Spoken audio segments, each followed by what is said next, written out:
Good day, everyone, and welcome to Plastics, Reduce, Reuse, Recycle, and Research.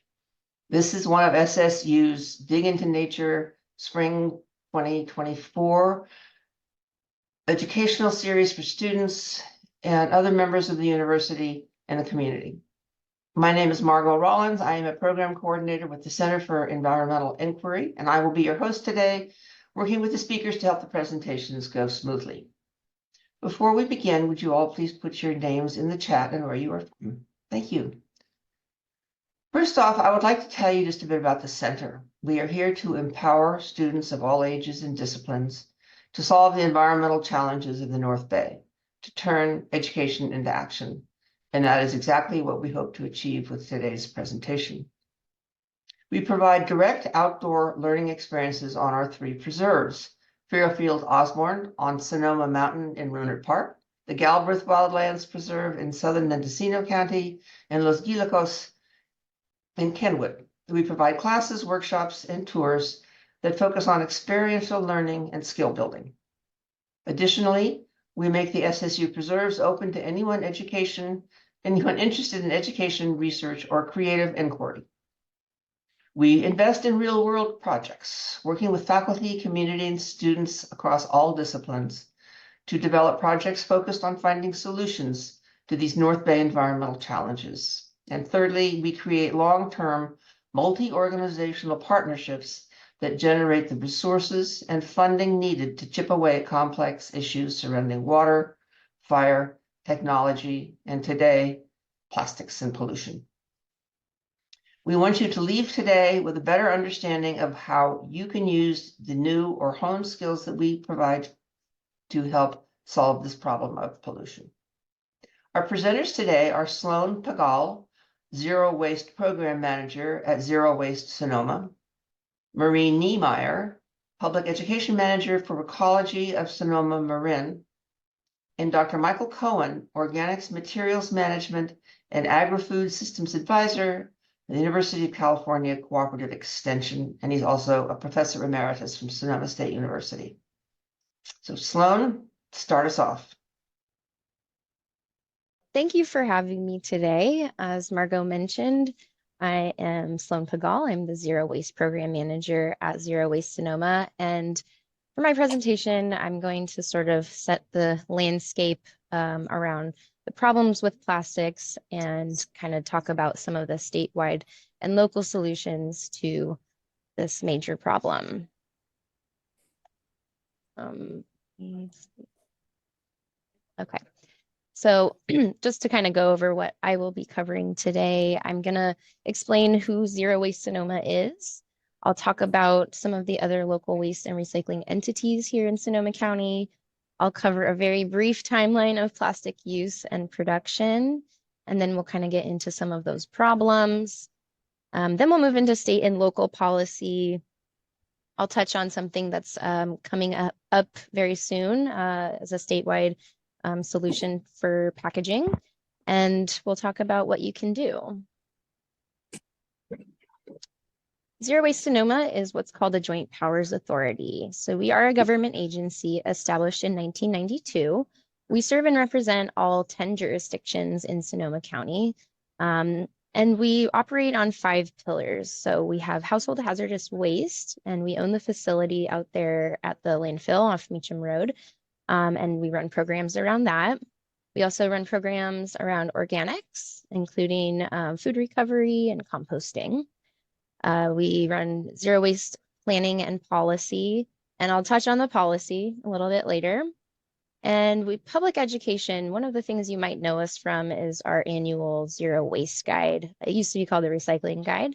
And we put that out every year as a educational booklet, and it's also available on our website in digital form. And finally, we do reporting to the state on behalf of our grant programs and annual reporting. So just to kind of clear up any of this confusion, we often get mistaken for franchised haulers. And as you know, Recology, we have Marie will be presenting next. They represent they service most of Sonoma County. We also have Sonoma Garbage Collectors that works on behalf of the city of Sonoma, and Sonoma County Resource Recovery that services the town of Windsor. There on the right, the county of Sonoma is the ones that actually own the landfill, and that's under their public infrastructure division. And they have a contract with Republic Services to operate the landfill. So hopefully that clears up some questions that you might have had, wondering who is Zero Waste Sonoma? Okay, so the brief history of plastics. Supermarkets love it, we hate it, and yet we all use it. So how did we become a disposable society? I'm gonna kind of breeze over this timeline because we can't get into everything in this presentation today, but PET is the world's most popular plastic, and I want to note that it was in 1941 that the PET, polyethylene as we know it, was invented.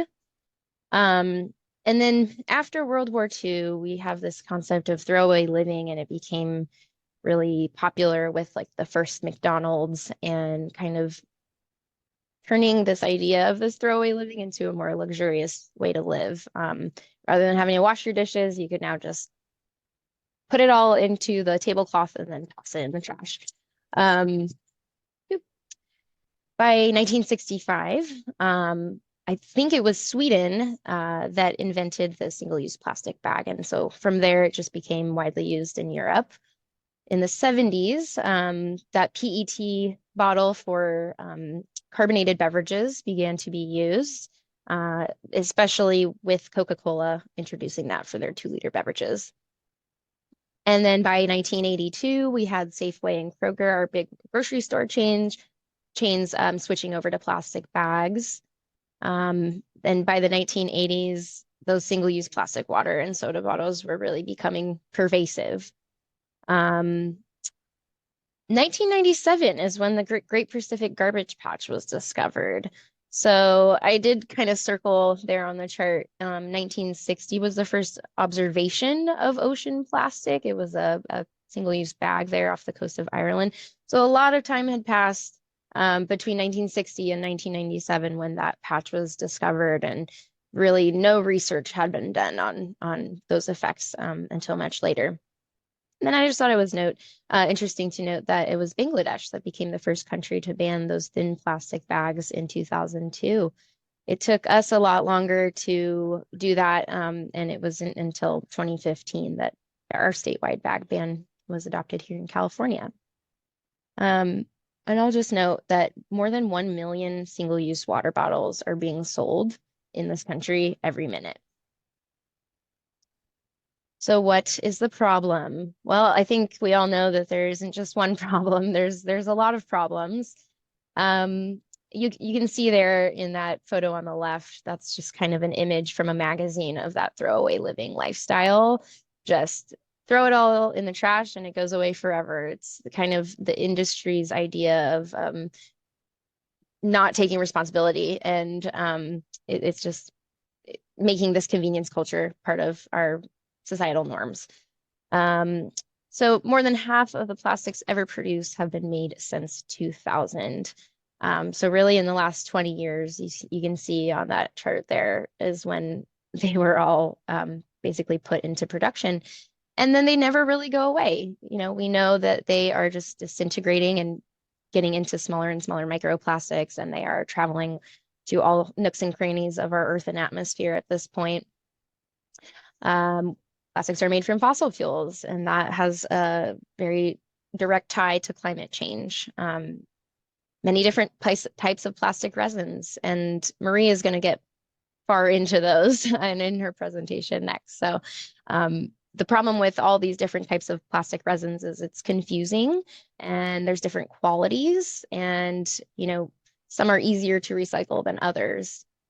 But one thing that's kind of the same across all these plastics is each time that they're getting recycled, it's kind of getting downgraded, and you can't recycle forever and ever. And we really can't recycle our way out of this problem. So you might have guessed that the packaging sector generates most of the plastic waste.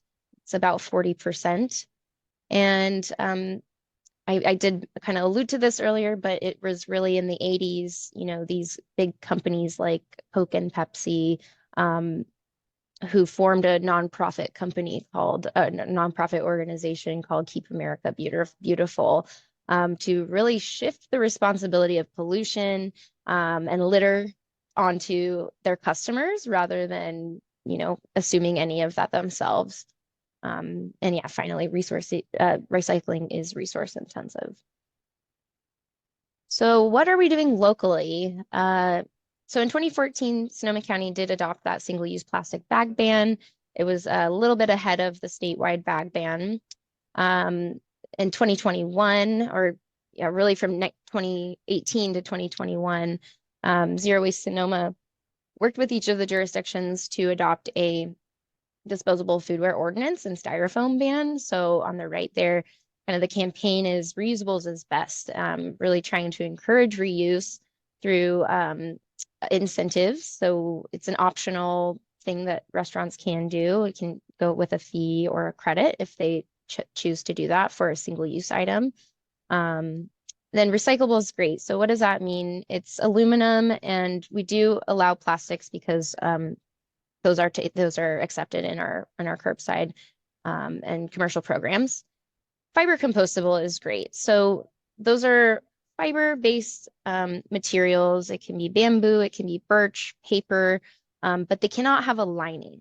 And those bioplastics, those bio-based plastics are not something that the compost facilities that we send our material to accept.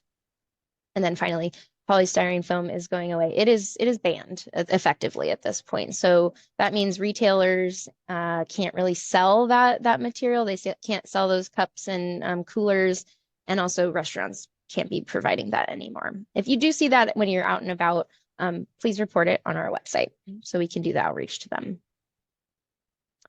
And then state policy. So this is a really, really brief history here as well, but 1986 is when the CRV program was established for aluminum, glass, and plastic and bimetal beverage containers.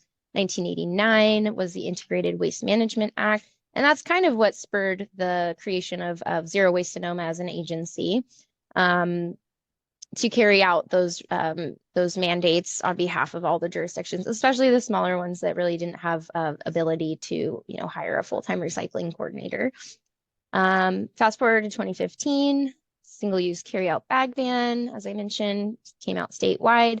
I'm sure you're all familiar with that.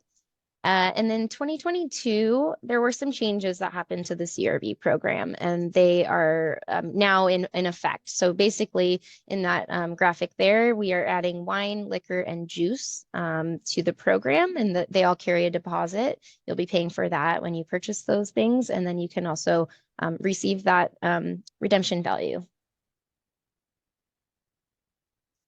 Looking ahead, this bill, this new law, SB 54, was signed into law in 2022, and we're really excited about this one because it really is targeting single-use packaging waste. And so that is a huge part of what's going to our landfills in California. It's about 27% of all of our landfill waste is packaging, and 40% of all of that is plastic. Something kind of scary, I mean, to note is like half of all plastic has a lifetime of under 1 day. So, this law is a type of extended producer responsibility approach that really will shift the costs and the burdens from the customers to those that are manufacturing these types of products.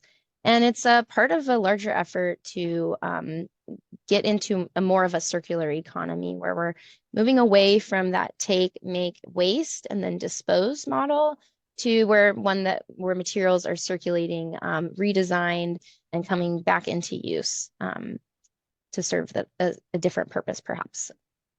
So these are some of the targets here, the rates and dates. 20% plastic source reduction by 2032, and that also includes a ratcheting up of reuse and refill. So by 2030, there needs to be a 4% of a reuse and refill as part of that. And then all packaging must be recyclable or compostable in California by January 1st of 2032. This is still in the rulemaking process right now. So just how that's going to happen remains to be seen. But a lot of it will depend on, how we are defining recyclable and compostable. And it has to be recyclable or compostable in at least 50% of facilities in the state. So now we're moving into what we can do here and how people can participate and contribute to zero waste. So it really is a shift in mindset. And here's some practical ways that you can participate. So switching from disposables to reusables in your personal and professional life. Bring your own everything. And, we started with those bags. We're pretty comfortable with our coffee mugs now. But we can also think about reusable foodware containers for our takeout food. We can start bringing our glass jars and for purchasing bulk dry goods. Thinking about actually buying recycled content products, and you can implement that in your business or in your home. There's clothing that contains recycled content now. Different types of polymers that are being put to use, and even some ocean-bound plastics that are now being used for that purpose. If there's a particular store that you really like to shop at, consider asking them to reduce packaging if you notice that there's sort of an excess there. Use our website for responsible. 2 minutes left, Sloane. Okay, yeah, I'm actually almost done, so we're good. Thank you. Responsible disposal. So, printer cartridges, batteries, tires, medicines. If there's something that you don't know what to do with, I really encourage you to visit our website and use our handy search bar, zerowastesonoma.gov, for a directory of local options for that. Shopping local and shopping secondhand when possible. And then finally, try to repair the things that you already have rather than purchasing them new. We know it's so easy to go on our favorite websites and one click of a button and 2 days later we have something on our front porch. But with these repair fairs that I'm going to highlight next, we want to kind of place value back into the goods and things that we already have in our house, because that's really the best thing we can do. So I just want to mention our next repair fair is coming up on Saturday, March 23rd from 10 a.m. to 1 p.m. at the Rohnert Park Cotati Library. If you have something like a small appliance or a lamp or a bicycle or a piece of clothing that you love and you want to continue to use, but it might be broken, I encourage you to go visit reusealliance.org and sign up to get repair help for that day. We are also looking for volunteers. If you don't have anything that needs help getting fixed, we're also going to have a clothing swap at that event. And if you're around, we would love to have you. So with that, I'll just leave you with one of my favorite quotes here from Anne-Marie Bonneau, the Zero Waste Chef. We don't need a handful of people doing zero waste perfectly. We need millions of people doing it imperfectly. And my contact information is down below if you have any other questions. We're going to do questions at the end, but feel free to get in touch. Thank you. Thank you, Sloane. And I did forget to mention at the top of the presentation that we will be doing questions. We're going to hold 15 minutes at least at the end. And our presenters have all agreed to stay on a little bit longer if we don't get all the questions answered in that time. So, sorry. Sorry about that. Anyway, so Marie, it's up to you. Thank you very much, Sloane. Great presentation.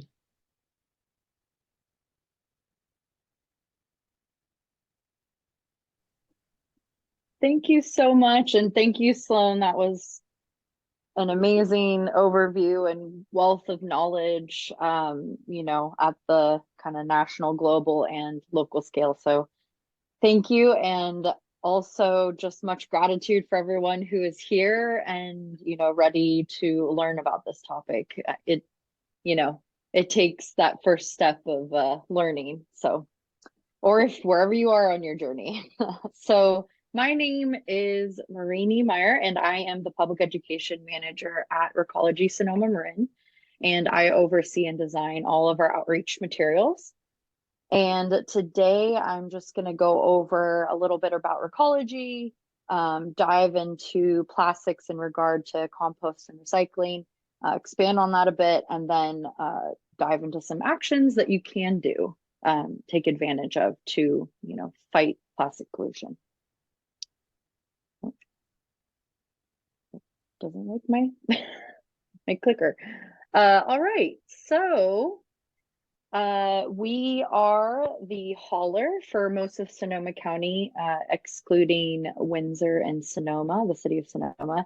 And also we service Marin County, that's West Marin and Novato. And we started operations in 2017. We have about 460 local employee owners. We're very proud to be employee owned. We service around 155,000 customers, which is quite a lot, and we're honored to serve all those customers. And these are, the services that we provide.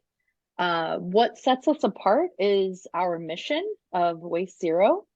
And we are dedicated to, we don't want to just landfill everything. We are focused on resource recovery.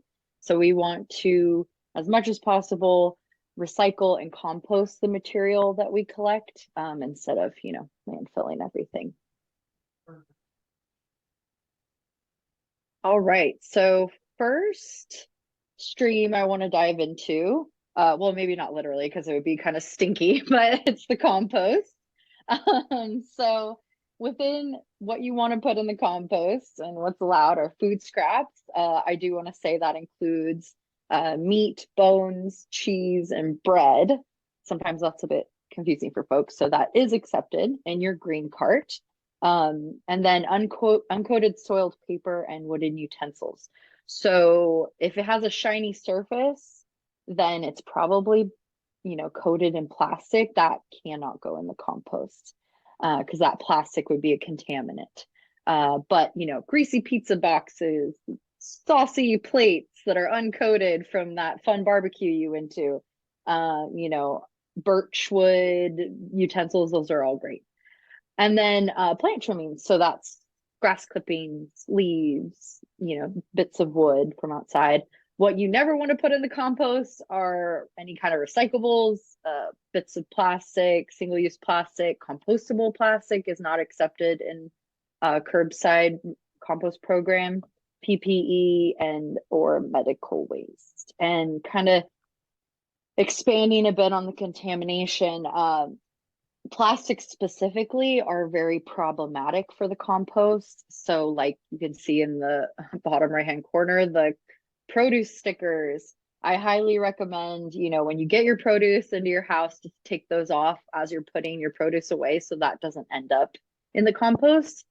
It just, any kind of plastic that ends up there, it degrades the quality of the compost for those people who end up with it. Another one that I just really want to stress that never, ever, ever ends up in the compost is glass. So a little story to tell you why this glass is so bad in the compost is I heard a recent story from an organic compost facility, that they had a bad batch of compost that had glass in it, and they processed it. That glass got broken up. And then that compost got delivered to a school and spread on the field. And then it actually hurt the children that played on the field, and they had to tear out the entire field, put in a whole new field. And it was just terrible. So please never, ever, ever. I hope that's the moral of that story, is never put glass into the compost. So yes, that's contamination. All right, so recycling. This is your blue cart. I think one of the most important things is that the material is empty, clean, and dry. People ask often, well, how clean does it have to be? I mean, you don't have to be able to eat off of it, but if you take your finger and you do a wipe, you shouldn't have a, gunk on your finger. It should be about that clean. I like using like dirty dishwasher or old napkins because I can compost that, and it's helping, conserve water. So what goes in the recycling? This is the first category is paper products. So that's going to be milk jugs or milk cartons, juice cartons, any kind of paper or flattened cardboard. Next category is metal. So that's like tin from cans, aluminum cans, and aluminum foil. If it's relatively clean, you can actually ball that up and that's going to get recovered. Next category is glass. So we do want glass in the recycling. That's going to be your wine bottle, beer bottle, anything, you know, glass material. And then plastic. So we like to say bottles, tubs, jugs, clamshells, anything rigid.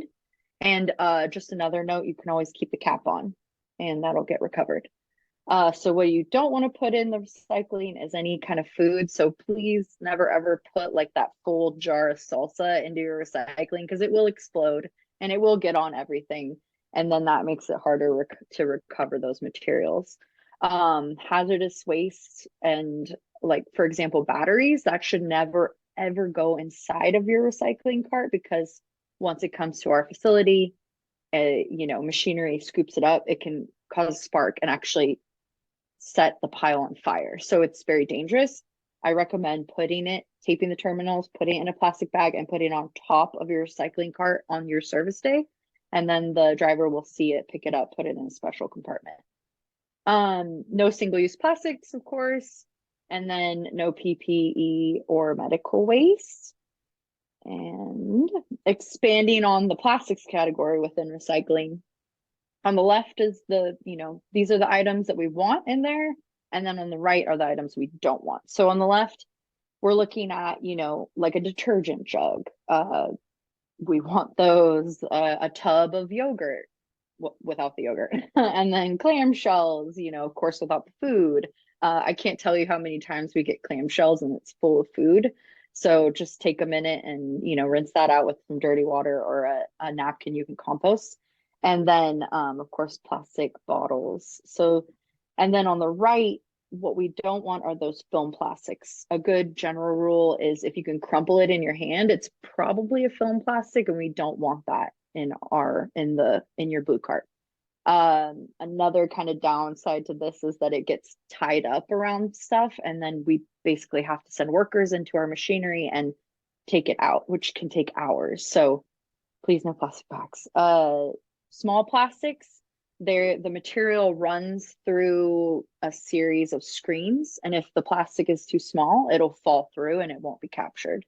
And then I put the Amazon bag on there because it's another good example of a film plastic that's, crumply. We don't want that. And then, of course, compostable plastics are not accepted in curbside carts.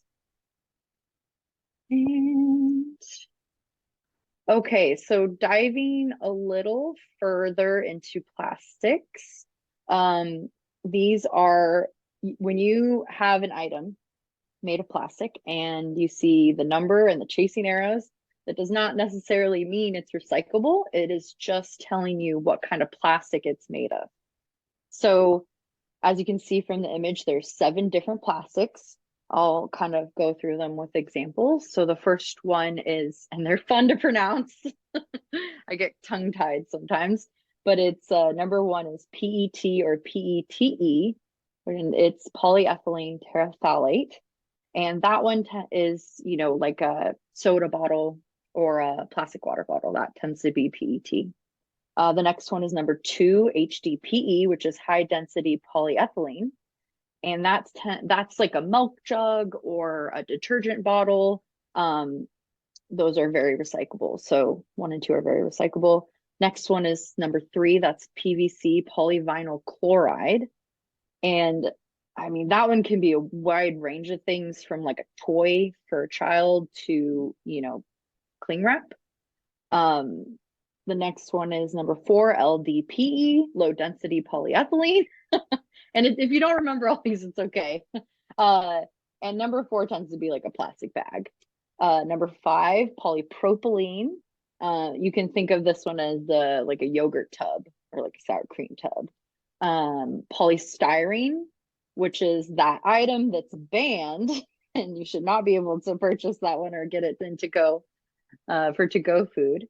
And that, yeah, I mean, you've seen polystyrene like coffee cups and the clamshells and things like that. And then 7 is actually other. So that's literally everything that isn't 1 through 6. It could be a polycarbon film, a nylon, fiberglass. encompasses a lot. So, or like it could be a wide variety of like mixed plastics. And I feel like this could be a rabbit hole to dive into on these different plastics and how they interact with your food and how they affect your health. But I think overall, you always want to avoid heat with plastic. So for example, if you leave your PET water bottle in the car and your car gets hot, it will leach chemicals into the water, and then you drink that and it affects your health long term. Also, like the cling wrap, number 3, polyvinyl chloride, very likely. If you never, ever, ever put it on your food and microwave it, because you are literally leaching chemicals into your food. Like, I strongly advise against microwaving and food and plastic. It's a bad combo. And I think the last Marie, you've got about 1 minute left. 1 minute. 1 minute? You have a minute left. Yeah. Okay. So yes, this is kind of a wormhole, but I would recommend looking into these different plastics, and I just overall stick to 1, 2, and 5. Those tend to be the most recyclable and most recoverable as far as like containers go. I wanted to mention our what bin tool. So if you ever are confused about what goes where, you can go to our website and look up recology.com RSM what bin and look it up. And then I also want to mention we have a new MRF, which is Materials Recovery Facility. That's where all the stuff in your blue cart goes to be sorted. We've increased the tonnage we can process. We've decreased contamination. It's pretty amazing. You can see the new technology, and tours are available, and they will be more and more tours. So I recommend going to our website and signing up for a public tour. And then I'm not going to dive into this, but this is kind of a high level overview of how a MRF works. But generally speaking, the material, you put it in your cart, truck comes and gets it, goes to a tipping floor, it starts through the machinery, and then, cardboard is floating up to another belt, glass is falling through, aluminum cans are being repelled by a magnet, all kinds of different things are happening. And then it eventually turns into these bales, which go to market and then get sold to be made into new materials. And then my last slide, what can you do? And these are 3 very easy actions that you can take in the near future. I think overall, I would strongly recommend avoiding plastic if you can. I mean, I see Donna in here who owns Refill Mercantile, and reusables are always an incredible way to go. Just avoid that container altogether. If you can't avoid it, pre-cycle, meaning buy, materials that are like plastics 1, 2, and 5, or glass, metal, and paper that are more like, they're going to be recovered. Second one, take a MRF tour. It's an amazing place. It's super cool to see. I highly recommend it. And then finally, I'm part of the committee, me and Sloane actually, and Recology is a sponsor for the 2024 Zero Waste Symposium on May 2nd. And it's an all-day event, and it's an incredible day of, just exchange of zero waste knowledge, networking, and it's just a very fun time. So I highly recommend going there to learn more. And that is it. And there's my information if you want to get in touch. Great. Thank you, Marie, very much. I'm sorry, I felt like I cut you a little bit short there, but no, it's fine. I'm going to make sure there's plenty of time at the end for questions. And I would prefer it if you could not put questions in the chat, because it's distracting. And I think you can hold some of those questions, or just don't respond to them. We can get into them after Mike is finished with his presentation. So Dr. Cohen is now going to talk about the research that he and his students have been doing at Sonoma State and other universities. Go ahead, Mike.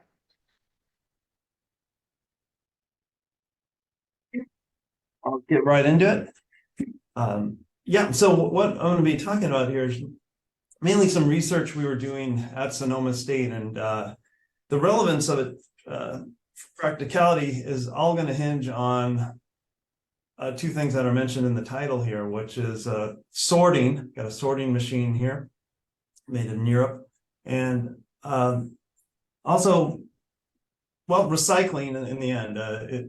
So let's move on. Okay, a little bit about, we haven't heard too much about polylactic acid yet. It is one of the compostable plastics, put that in quote. And as it's been made clear already, the compostable is not compostable, so wrap your head around that. But these agencies that give sustainability accreditation, they will have this as a question on their questionnaire to a campus and giving them a rating on their sustainability score. Are you using compostable foodware and such? And so, Sonoma State wanting to do the right thing is doing that. But really, we should have set up the infrastructure for dealing with these things first, which would include properly breaking them down or recycling before instituting them and putting this into place. I get a good question for later. What happens to all that compostable plastic? You'll see it if you're on the Sonoma State campus, both in the recycling because it looks like plastic and in the compostable bins. And honestly, I think the answer is just creates problems for both the recyclers and the composters at this point. Future, we hope it's going to be different. All right, so a little bit about the research. I'll show you in a second. We're joined here by one of the key researchers on this, Del Ehrmantraut from the Department of Biology, and also Dr. Joseph Lin assisted with this. But really, we're going to talk about two lines of research. One is, breaking down this compostable plastic. Turns out, composting is not the way to go about it, but it does break down relatively quickly in anaerobic digester or just a liquid culture that is under thermophilic conditions. So I'll get into that.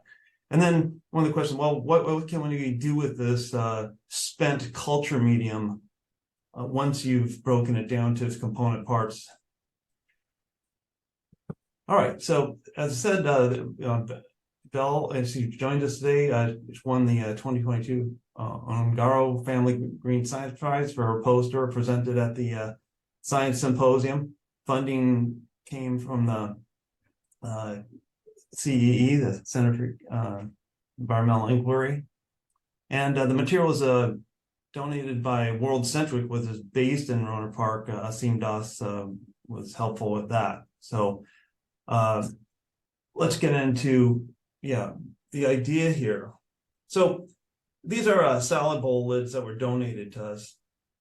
And there was a defect in them. And so we got a whole truckload of them, many more than we needed. But first, what we're doing is just grind it down. We're just using a paper shredder, but you can use outdoor a chipper. And under warm conditions, and it's pretty hot conditions in 63 degrees Celsius, what starts to happen, that's enough to kind of burn your skin, is the structure that you see here that makes this like a semi-crystalline will start to break apart, and that exposes it to enzymes, and there'll be some kind of chemical breakdowns too that just happen spontaneously, but enzymes in the medium help a lot. And these enzymes, they're not adapted to this polylactic acid. By the way, lactic acid, you've heard of that before. It's, that's the same lactic acid that's in yogurt, sauerkraut. So it's a bacterial product that's made from fermentation, perfectly safe. There is some chemistry that goes on to make the monomer that gets polymerized. But here we're reversing the process and releasing lactic acid through this, and some of that's going to be consumed by the bacteria for their growth and metabolism. And what we show here is, we can break it down within 3 weeks, which is about the retention time in a typical, say, anaerobic digester. And we did this thermophilically and then put it into a digester, and we showed that, well, the material that's left over after you solubilize the PLA is a perfectly good substrate for bacteria and methanogens that make biogas that, that's basically combustible and natural gas. Now the question is, does this kind of technology exist on a large scale? It already does, and just with some possible modifications. If we had sorted out, and we could have pure PLA, we could put it into a digester like the one that they have in at UC Davis, which has a high temperature and a hydrolytic stage where you could break it down to the monomers and then put it into the digesters. So this technology exists. Again, problem's getting it pure PLA into it. If we did take this route with a stream of PLA, it would fit with the goals of Senate Bill 1383 that was mentioned earlier, I think Sloane, of diverting organic waste from landfills, but not just diverting it, but making useful things out of it, like biogas that can be turned into electricity or just heat. Okay, now getting to some other applications. What can you do with this spent culture medium? Well, keep in mind, it has a lot of enzymes that can break down PLA. Those enzymes are evolved to mainly break down proteins and lipids, but they just happen to break down PLA. And so one thing we looked into, this was funded by the Lawrence Berkeley National Lab for a summer project, which was to can we speed the breakdown of this, again, this problem, biodegradable plastic that they can use as sheeting. It's not widely used. And one of the problems is why it's not used instead of regular plastic is it simply doesn't break down fast enough, but in time for planting the next crop. And so if it could speed that up, it might make that kind of biodegradable plastic actually more useful. And so we found that spraying this spent culture medium onto that plastic did indeed speed up the process, assuming you have enough water and things, on doing a greenhouse experiment. Nothing, just to confirm that, so Bill worked on this, which is, want to confirm that spray that you're putting on is not toxic to plants. What we found is it's actually not toxic. It's actually, even when you drench the soil with it, in fact, it has nutrients in it, which is not surprising because we do add nitrogen to support the bacteria that do the breakdown. Okay, so as has been made clear, it's currently not part of the waste stream. It's part of the waste stream, but not part of the waste to reuse. Here in Santa Clara County, San Jose runs what's called a dry AD facility where they don't have to add water to the material, but they will do anaerobic digestion and then send that to a composting facility about 40 some miles away. And one of the reasons I show this is just to point out, this is a material, a compostable material they get from restaurants. And you can see it's loaded with plastics, black bags. So they say, if anything, it would be best not to have black bags wrapping the compost. But so this is what they start with, about 47% by weight contaminants, like mostly plastics. And so this gets to where we need to head with research to make what I was just talking about possible, to even have a stream of PLA that you can break down. You'd have to sort it from the plastics, because what they do at that facility in San Jose, everything just gets, if it looks like plastic, it just gets sent to landfill, sorted out. They don't do any sorting there. And so here's a machine that has been developed by a company in Europe that is capable of sorting using robotics, AI, and proper detection, infrared detection, can sort PLA from other plastics. And what you see here, this green and clear stuff that they put together in this artificial garbage is PLA. And what it's looking at is not what our eyes see. It's using an infrared vision, and all PLA looks the same to it, whether it's colored to our eyes or not. It's not looking at the colors, it's looking at the other part of the spectrum. and infrared range. And so PLA has a distinct absorption zone from other plastics.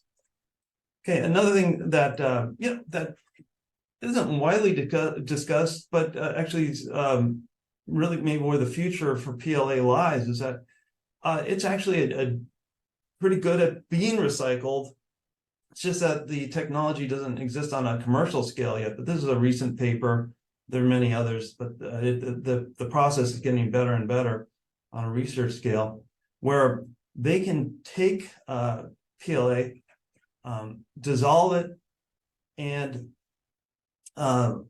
use a catalyst that can break it down to its monomeric form, which is this lactide that can then be repolymerized. And so what this graph here on the right shows, it just shows the reuse of the catalyst. It is able to generate the monomeric unit from that polymer at a rate of 90-some%, 92, 93, depending on what. But what it's showing is each cycle it's capable of being reused, and it's generating material that's 99% pure, and that could be repolymerized into PLA. And the advantage of that is that you don't have to do that initial step of taking lactic acid and turning it into the lactide, which is expensive chemistry. So this is a hope for the future: sorting, recycling, and maybe with some of it breaking it down under thermophilic conditions. I'll leave you with. You've got about one more minute, Mike. Well, perfect timing. One more. Yeah. This is Buckminster Fuller and Graham McDonald. Two quotes for you, and I can be contacted at mfscohen@ucnr.edu. And be happy to answer any questions. I think we're right up on the Q&A period. Perfect. We are. There have been a lot of questions in that. I think most of them probably were answered. I don't know if you've all had a chance to look. Yeah, there were quite a few in there at those questions. Let me repeat a couple of them. Does collection for compostable plastic happen through the recycled bin and then it's dealt with by recycling facilities? I don't know which one of you wants to answer that. Sorry, can you say that again?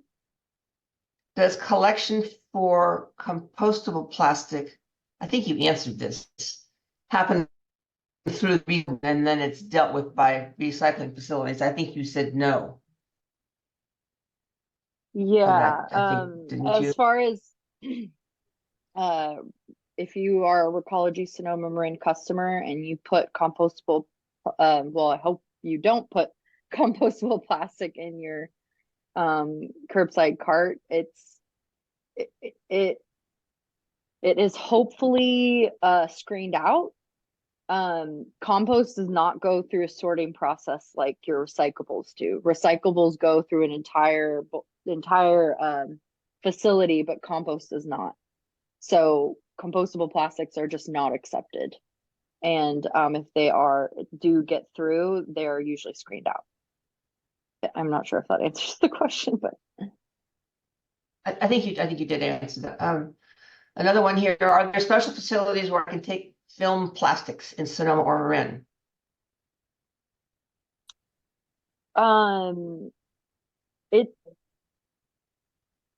The tricky thing with film plastic and why we don't accept it in the recycling cart is because it gets dirty, it gets tangled with everything else. But if you can just collect the film plastic, which we actually do collect pre-baled film plastic. So right now, that's the only way, to my knowledge, unless there's like a third party. Like I heard Cerebral Palsy was accepting it for a while, but I'm not sure if they are anymore.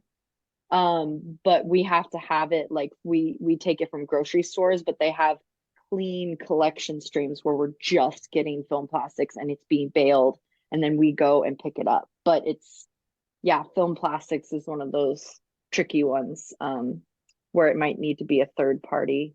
Or you need to. Yeah, and I put that in the chat too, but I think just, using, if you have a local grocery store where you have a bin like that outside, is your best bet for film plastic. It seems like some of them are stopping that service, which is unfortunate.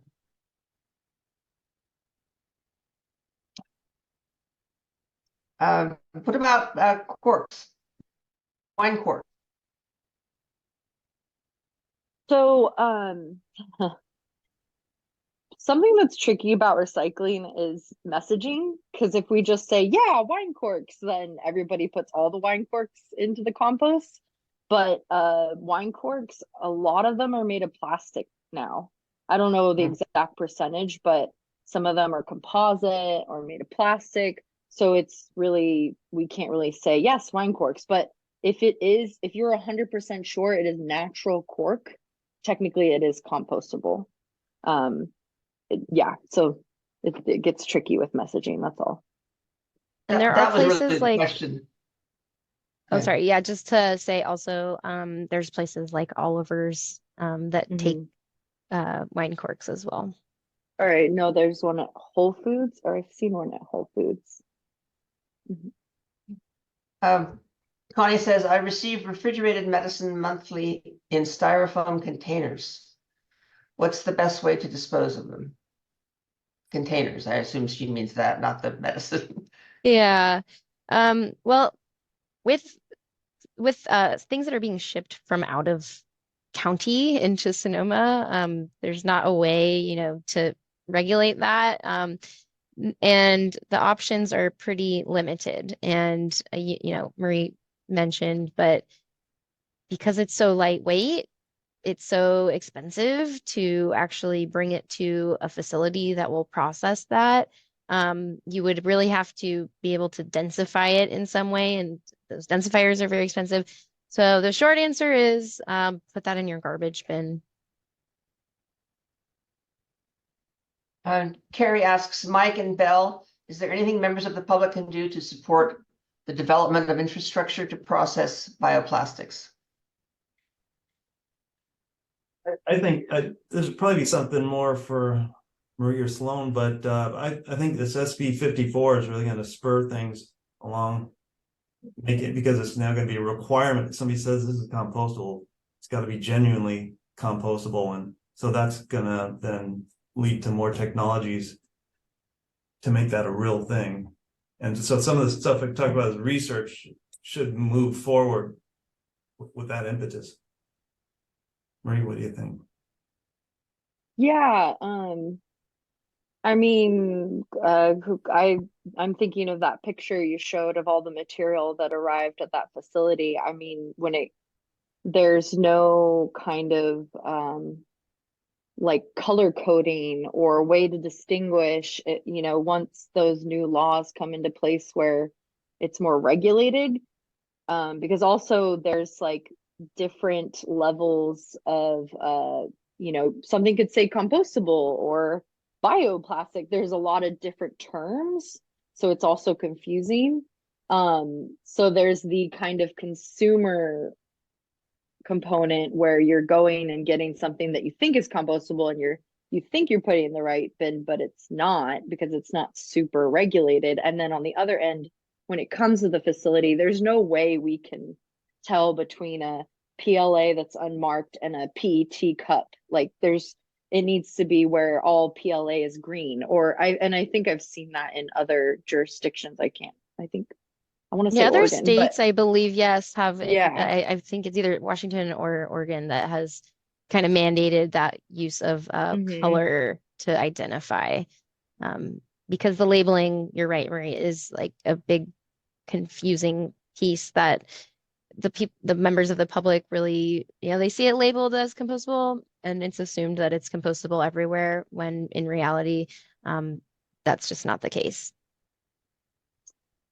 Yes. Sloane, you brought up a good point. Even the question has an element of this, like, what can the public do? But this was a position through lobbying. You mentioned Pepsi had lobbied heavily to make that more, hey, what is the public, and rather than regulatory efforts to institute these things, and really going to take regulation, because when it's all relying on the public, you have some people who care a lot of people don't care. becomes a big mess. It's true, and I can say that the SB 54 like advisory committee includes industry, it includes lobbyists from both sides of the table. So every perspective is being considered, and there is a lot of dialogue around this sort of need for continued single use, but a way that kind of helps to close the gap around bringing that linear model a little closer to the more circular model. Connie asks, if we banned plastic bags a while ago, why are they still available in the markets? Yeah, Connie, that is due to a sort of a loophole in the way that it was written, and those plastic bags are more durable, and they're able to withstand multiple uses. So those are actually considered reusable bags rather than a single-use plastic bag that you can, those thin bags that we had before. So whether or not they're really getting reused is kind of the question. But that's why we have those plastic bags still. And you can choose paper. You pay about the same amount for a paper bag. And those paper bags are great for lining your countertop compost pail or putting recyclables in. You can reuse those a lot as well. Okay, well, we're at the end of our time, so I just want to say a few of appreciation to all of you. And again, I think you all agreed you could stand a little bit longer if people have other questions. But I wanted to say thank you for a stimulating, intriguing presentation on all of your parts. I'm sure there are a lot of questions still out there that people have, like these refill stations. I think that's a fascinating idea that I'd love to have you talk a little bit more after the hour. But after the event, I'm going to be sending out an email to everybody letting you know when the recording will be available, and also some of the materials that we have referenced in the presentations will be sent out to you to have to look at. And I encourage you to attend one of the public tours at Recology. I think that sounds like something that would be worth everybody's while and help us to understand how this really all works. Because it's all that I think many of us are trying to get our hands around. Just to let you know, we have 2 more Dig into Nature events coming up in March on the 15th. One of our Professor Emeritus is from Sonoma State, will be talking about the local flora and fauna on the university grounds. And then on March 28th, we're going to be having an interactive Zoom asking if controlled fire is the right tool for your job. This is geared toward land managers and owners, and to help them understand about landscapes that could benefit from controlled or prescribed burns. You can sign up for both of these at cei.sonoma.edu/calendar. And we have a lot of other events that are in the works, and ask that you check back at that website, which I will put in the chat, and see what we're doing. And thank you all, and I appreciate the speakers hanging on for a few more minutes.